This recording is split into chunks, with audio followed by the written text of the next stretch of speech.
Thanks for making the Locked On Ole Miss podcast your first visit every day. We're free and available wherever you get your podcast, including YouTube. We're part of the Locked On Podcast Network, your team every single day. Hello, I'm Stephen Willis, and I'm joined by Brian Smith, the Florida football scout, about all things football recruiting. But before we get started, I do want to let you know that LinkedIn is the college football sponsor across the Locked On Podcast Network. LinkedIn helps you find the qualified candidates you want to talk to faster. Post your job for free at linkedin.com/lockedon. College terms and conditions apply. Brian, you were at the Under Armour Combine in Atlanta, Georgia, and we're going to talk about that in just a second. But I want to start with Caleb Cunningham, because you talked to me last week and said, hey, the savvy fans are going to start paying attention and following the visits that are coming up. The day after the dead period, Caleb Cunningham is going to visit Ole Miss. That's got to be something, right, Brian? I was told this past weekend at Under Armour that it's probably an in-state battle between state and the Rebs, and I would imagine that every day it's a fight for those. So Kiffin wins round one if he gets a kid to visit on day one. That's how I would look at it. Yeah, and it's going to be a big deal. And people might think it's like, whoa. And it's like, no, it's the day the dead period ends. That's the big deal and the big part of this story. Not that he's taking a spring visit. He's going to visit half the schools in the South this spring. Yeah, that's probably true. You might as well make sure you shoot your shot and don't leave any rock unturned, whatever phrase you want to use. Cunningham's as good a player as there is in the country at wide receiver. So he can do pretty much what he wants, and everybody's offered him.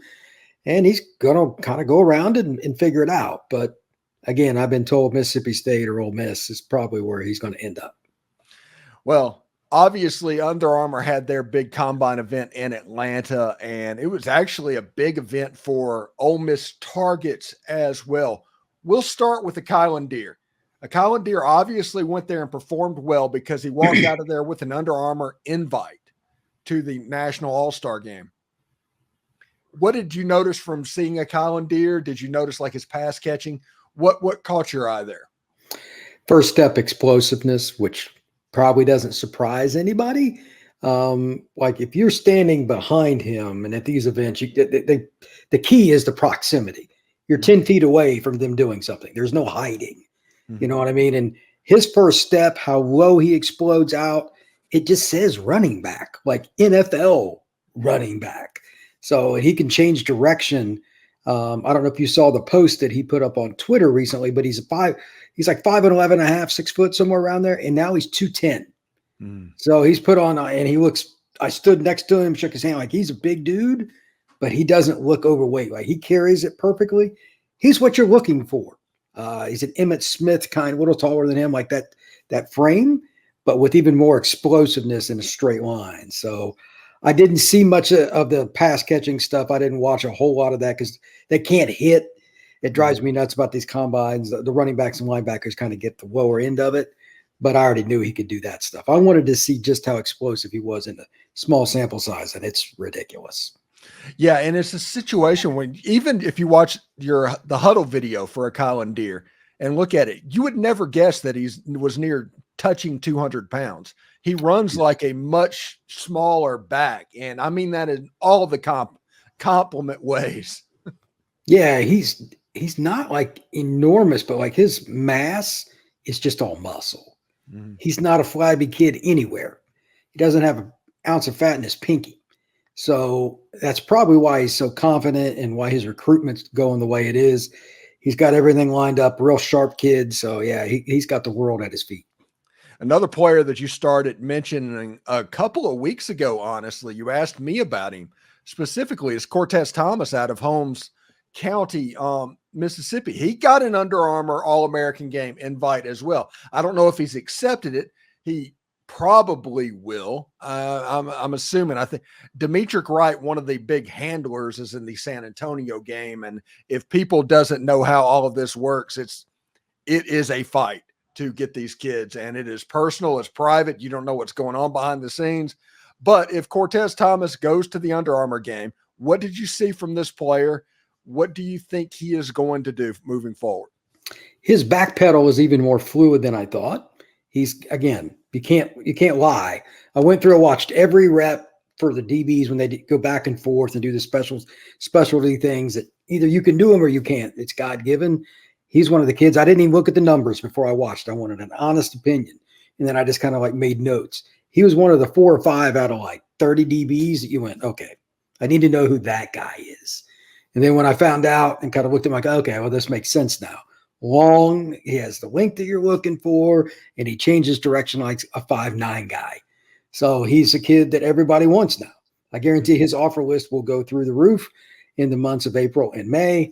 I'm curious to see where he visits. Him being a Holmes County kid, it's hard to say. I'd assume one of the 2 in-state schools, but if he visited, Michigan or Miami or anywhere else, it wouldn't surprise me because he's going to get all the offers. Yeah, I always joke about it. Is like if you're a high school kid and you don't visit Miami, if you can, even if you have no intention of going there, that just feels like a bucket list thing. It's like taking a visit to Arizona State, right? Yeah, I mean, those are good opportunities. I would look at it that way as well. Yeah. So Cortez Thomas got the All-Star game invite. Akylin got the All-Star game invite, and he committed to that All-Star game. There's another player that kind of snuck up that we have not talked on this podcast in the past. It's Mario Nash, offensive lineman out of Kemper County. He was named the offensive line MVP. Tell me about this kid. I had no idea he was this good. I briefly watched some film, but like he went up against a stacked group of defensive linemen / edge guys. And like I just sent you a clip, he has good balance. He doesn't get out over his feet. And he doesn't just guess. He's been coached. I think he's a guy that could play a little bit more on the early side of things compared to what I like to project for most O-linemen. Because, Stephen, O-line's pretty hard to adjust the college game, especially SEC level. At the very least, he's a right tackle, and he might be able to play left. He stoned a few guys that were going to be in the SEC. And when you don't have pads and stuff on, it's total advantage defense. He looked really good. I think he's a national recruit. And he's put together to length, the whole 9 yards. So what else happened in the Under Armour Combine that I need to know about? There's so much talent in the state of Alabama and Georgia in conjunction with Mississippi. It's unfair, especially guys that weigh over 200 pounds. It's the same stuff as normal, but even a higher level of it. The number of kids like Jared Smith out of Thompson High School, Birmingham, Ole Miss, and everybody's offered 6'6", 235, size 18 shoe, which is one of the weirdest things I've seen. Like his feet were so big. I'm like, dude, Shaq wore 22. You're at 18 already. This is getting concerning. But there's so many guys that can rush the passer and can kind of come off the edge. It's crazy. Juju, it was at Carrollton High School where Juju's at, arguably the best player in the country. All the scuttlebutt is that he's eventually going to flip to Georgia, maybe Alabama, maybe Auburn, but I don't expect him to end up at SC. That's obviously a big SEC note. And then on top of that, we had plenty of the DBs in general. I talked about a certain young man just a minute ago with you about Holmes County. This is an uber deep year for defensive backs. You're going to see kids that pop up on the radar, on Twitter, et cetera, offered from Ole Miss, et cetera. The film from Under Armour will hit every school on Thursday, and then onwards, the offers will fly. Over the next 2-3 weeks, there will be a bunch of kids that have offers because of this camp. Just pay attention. And also Deuce Knight, the Notre Dame commitment. And we forgot to bring up Deuce. We were wondering last week if he was going to show up in Atlanta. What do we know about Deuce Knight? His arm strength's even better than it was last fall when I went to see him. He barely flicks his wrist and he throws it 40 yards. He had a great touchdown pass on a one-on-one over at the top on a seam ball. He just needs to be more consistent with his technique. The athleticism you don't really get to see as much in this kind of event because, you're not allowed to get tackled. But, like, he walks across the field, and if you didn't know he was a quarterback, the first thing you would say is that might be the best receiver here. Like, athletically, just the way he moves is a little bit different. Spoke to him afterwards. Alabama is the team coming after him, not Auburn, from the state of Alabama. And they're coming after him hard. I already know Ole Miss is, so I didn't even ask about that. I mean, Kiffin's going to go after him. But he seems to be locked in with Notre Dame, but you never know. That's in the Deep South, anything is possible, my friend. Yeah, and just my opinion that I put out on some podcast I did earlier in the week is like, hey, I think at the end of the day, when it's all said and done, this is going to be an Ole Miss Alabama type recruitment. When Alabama puts their claws into getting a commit and getting a recruit and they go all in like they are going all in on Deuce night, they usually have a pretty good track record of getting that commit. There's a lot of truth to that. So it's only February. So Yeah. I don't know what to make of that. But at the same time, he doesn't have a visit set anywhere else yet. So we'll see. Yeah, we'll see exactly what happens. Anyway, thank you for making the Locked On Ole Miss podcast your first listen every day. We're free and available wherever you get your podcast, including YouTube. We're part of the Locked On Podcast Network, your team every day. Brian Smith, the Florida football scout, thank you very much for joining us. We'll talk to you next week, bud. All right, buddy. I appreciate it.